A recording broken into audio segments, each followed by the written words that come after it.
मागच्या 4-5 दिवसापूर्वी जे ॲक्सिडेंट झाले त्याच्यामध्ये 3 जण दगावले। त्या संदर्भात नागरिकांचं रस्ता रोको आंदोलन झाला आणि खरं रस्त्याची दुर्दशा झालेली आहे आणि बायपास लवकर व्हावा आणि त्यांचा मेंटेनन्स असतील, लाईट असतील, त्या संदर्भात आदरणीय पालकमंत्री, कलेक्टर,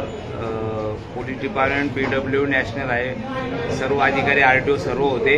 आणि बऱ्यापैकी पालकमंत्र्यांनी सूचना केलेल्या आहे, कलेक्टर साहेब आम्ही सर्वांनी, किंवा रस्ते लवकरात दुरुस्त करणारे बायपासचं लवकर त्यांनी मार्च आत करावं, ॲफिडेविट करून द्यावं। आणि जे ठेकेदार आहे, 2 ॲक्सिडेंट झालेले वेगवेगळ्या भागात झालेले, दोघी ठेक्यावरती गुन्हे दाखल करावे असं पोलीस निरीक्षकाला पालकमंत्र्यांनी सूचना केलेल्या आहे आणि ते लवकरच गुन्हे दाखल होतील असं आम्ही सर्वांना